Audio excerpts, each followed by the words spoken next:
Página 115. Qual seria o maior erro perante a lei? Qual deles seria o menor? Em que poderia a fé do indivíduo ou sua religião dirimir-lhe em parte qualquer culpa que viesse a cometer? Haveria no lastro de quitandas compráveis e vendáveis em matéria de religião, ou que passam por atos religiosos, alguma coisa de real, de verdadeiro, com qualidades ou capaz de absolver alguém de suas culpas? Enfim, irmãos, teria algum ato de fé ou ritual qualquer a autoridade para revogar ou derrogar a lei? Bem haveis de saber que milhares de vezes topamos com situações aparentemente embaraçosas, com irmãos em condições penosas ou muito menos felizes do que aquelas em que poderiam se encontrar, pelas aparências ou em virtude da vida que levaram, que levam, fatos que aparentam prerrogativas, condições e situações que parecem valer por fatores dirimentes.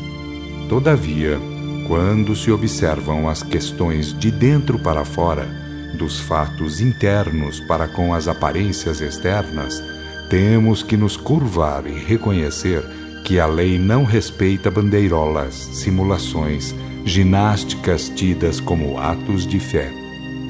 No plano carnal e por aqui, nas esferas inferiores, peregrinam irmãos que consigo arrastam cargas de aparente religiosidade, montões de gestos, fardos de simulacros, vasta bagagem de rituais os mais engenhosos e extravagantes. Nem por isso, todavia, a lei os recomenda, eleva-os na escala hierárquica. Eles a si mesmos se convencem, mas não convencem a lei de harmonia.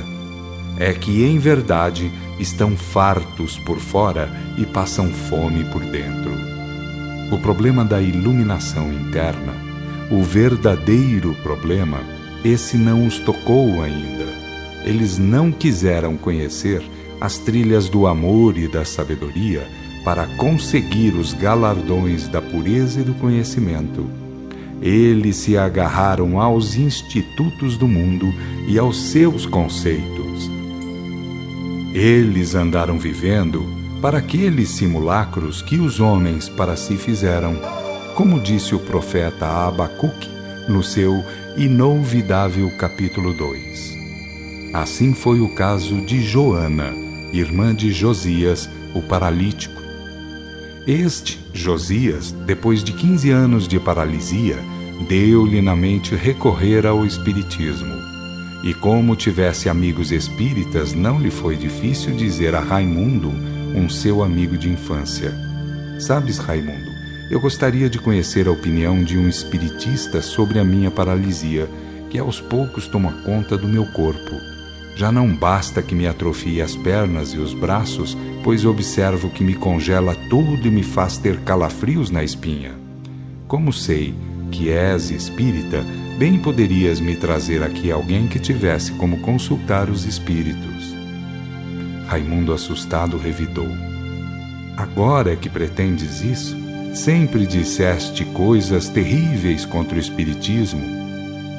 "Minha religião, eu nunca disse nada, a bem dizer," replicou Josias de modo convincente. "Um homem deve ser mais do que um pouco de fanatismo sectário," esbravejou Raimundo preocupado. "Deus andaria de turras comigo por isso?" inquiriu Josias pensativo. Raimundo meditou e pronunciou-se: "Não se trata de turras por parte de Deus. É que atuações prolongadas terminam em casos patológicos, isto é, a influência espiritual, sendo longa, provoca alteração no físico, chega a estropiar de todo." Josias raciocinou, murmurando: "Bem, ninguém assume compromisso algum. Quero apenas consultar um espírito, assim como consultei tantos médicos e centenas de curiosos. Se nada der certo, é apenas um fracasso a mais, um como centenas de outros, está bem?" Raimundo, que se revelava triste, considerou: sempre respeitei a tua convicção religiosa. Se soubesse que tudo terminaria assim, creio que teria feito contigo uma briga muito grande. Afinal de contas, a dor também não tem cor sectária. Todos sofrem, porque todos nascem e morrem. E ao menos por causa do sofrimento, ninguém deveria ser fanático religioso. Boa filosofia, exclamou Josias, sorrindo apesar do sofrimento. Trarei aqui alguém, prometeu Raimundo, satisfeito. Todavia, vai orando para ver se consegues alguma coisa, depois de tantos anos de sofrimento. Admirado, Josias perguntou-lhe: acaso não tenho eu orado dias e noites a fio? Fleumático, Raimundo respondeu: aqueles a quem Jesus andou curando também viviam fazendo orações de dia e de noite. Entretanto, Jesus veio para eles no tempo certo. Eu penso assim, e creio estar certo, pois sou de opinião que para tudo há lei neste mundo. Diz um velho ditado, que manda quem pode e obedece quem tem que obedecer. Não é isso? E eu tenho por certo, Josias, que ninguém vem da parte de Deus sem ser na hora certa. Ainda sorrindo, Josias aduziu: nesse caso, Raimundo, na hora certa deixei de ser fanático. Concordo, anuiu Raimundo, com bonomia. Meditativo, Josias adiantou: há 20 anos atrás, Raimundo, eu tinha o espiritismo em conta de coisa realmente diabólica. Depois, com o passar dos dias, fui mudando um pouco, e já consigo acreditar que não seja lá tão diabólico assim. E se for, tome nota. É um diabismo que tem Deus que ensina lições divinizantes. Estás a me adular? Perguntou-lhe Raimundo sorrindo. Não, tenho pensado muito, meu amigo, em tudo quanto tem acontecido no mundo nestes últimos 20 e poucos anos. Já não há casa que não esteja dividida, já não há mais uma só família que pertença a uma só religião. Há de tudo em todas as famílias, sendo que o espiritismo está levando as suas vantagens. Isto eu digo, Raimundo, com toda a sinceridade que sou capaz. Ainda ontem, para me referir à minha família, aqui estiveram minha irmã e 2 sobrinhos, que se passaram para o espiritismo.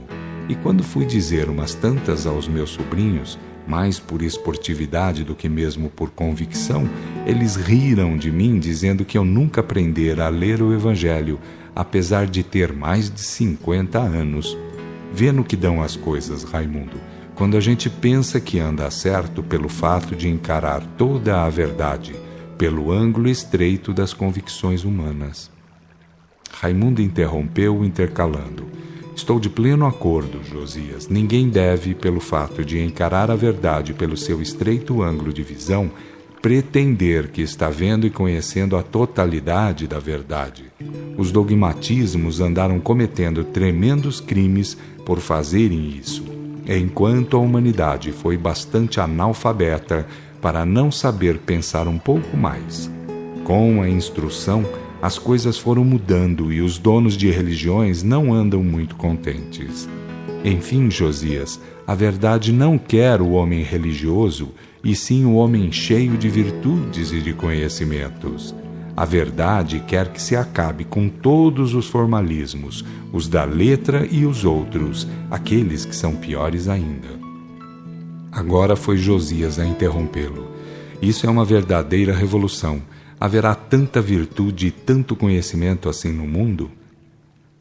Raimundo abanou a cabeça e disse: nós, os espíritas, pensamos em termos de eternidade. O que é isso ou isso que agora é assim deverá ceder lugar ao que há de ser com a evolução normal. É por isso que somos contra tudo quanto tem base nos conchavismos e comodismos humanos.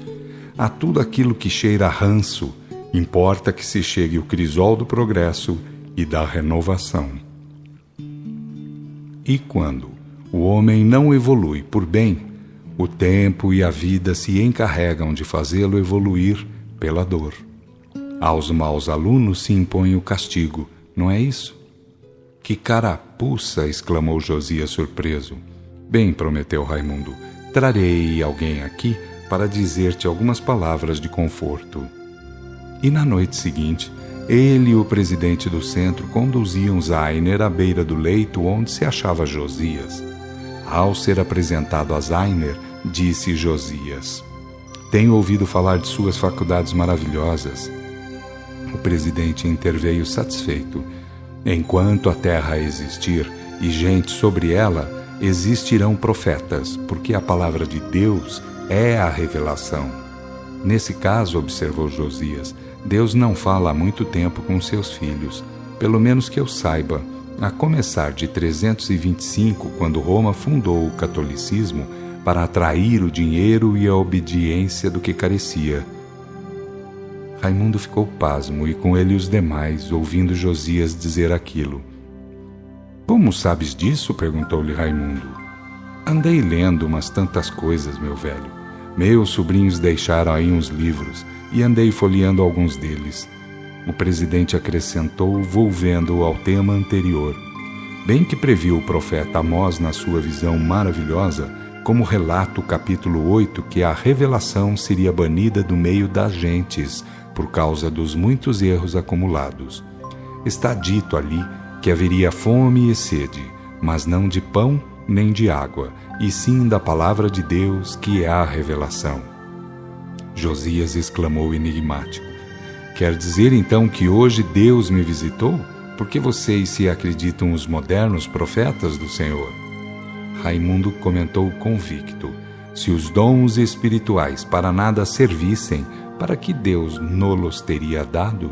Se o batismo de Espírito, trazido por Jesus para toda a carne, é obra de inconsciente, por que devemos ser cristãos? Entretanto, Josias, nós sabemos do que estamos tratando, falando e fazendo, e por isso dizemos que melhor seria para a humanidade deixar de blasfemar contra a revelação, dizendo a coisa diabólica.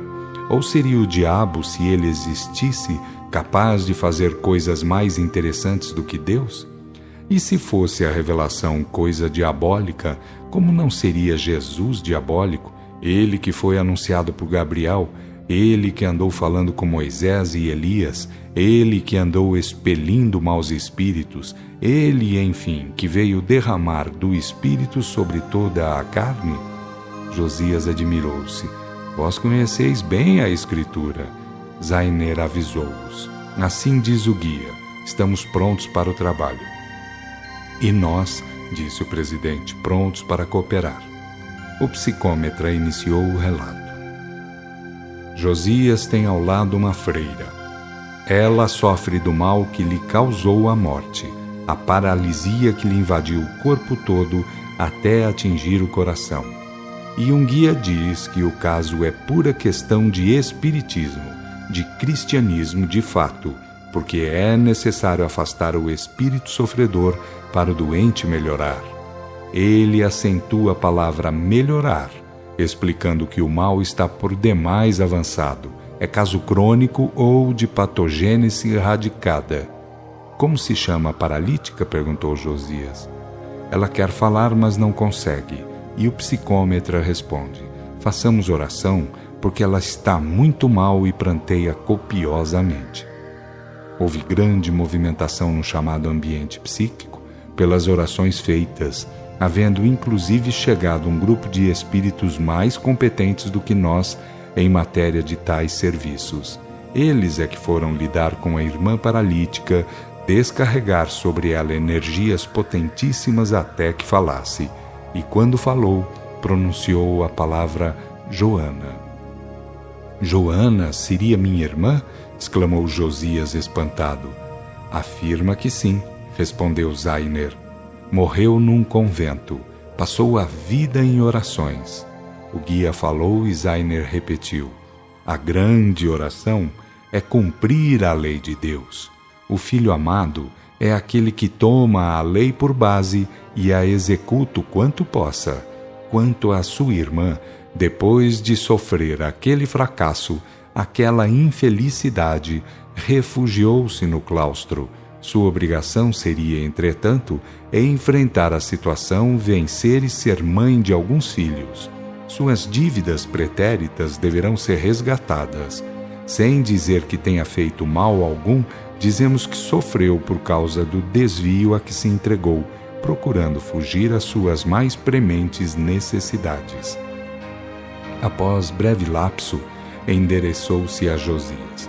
Quanto a você, irmão, tem contas a acertar sobre o mesmo crime cometido por ela no passado. Ambos tramaram e praticaram perversões, induziram ao pecado contra a virtude. Todavia, bastante fizeram nesta vida porque sofreram com paciência. Sempre conseguiram bastante, embora com evidentes fracassos. Não entendo dessas coisas porque pouco sei de espiritismo, balbuciou Josias cabisbaixo. O guia falou e Zainer repetiu. Deus é a suprema autoridade e o espiritismo é a escola da verdade. Procure conhecer e cultivar o batismo de espírito trazido pelo Cristo planetário para toda a carne. E saberá muito mais do que isso, porque o espiritismo é apenas a reposição das coisas no lugar, consoante as promessas do mesmo Jesus. E se bem quereis saber, quem recebeu a incumbência de mentorar a restauração, imensamente grato se encontra de haver feito aquilo que lhe foi ordenado, estando ainda em grandes trabalhos complementares que compreendem a consolidação e a extensão que deverá abranger os extremos da terra, conforme se encontra assinalado no primeiro capítulo do livro dos Atos. Houve silêncio, ninguém interferiu, razão porque o guia disse, prosseguindo: Raimundo, que receba a paralítica. Os servidores deslocaram a irmã doente, que causavam mal ao irmão sem o querer, e esta começou a gemer, a clamar por Deus, como era do seu natural, desde que ficara entrevada e também depois de haver deixado o corpo.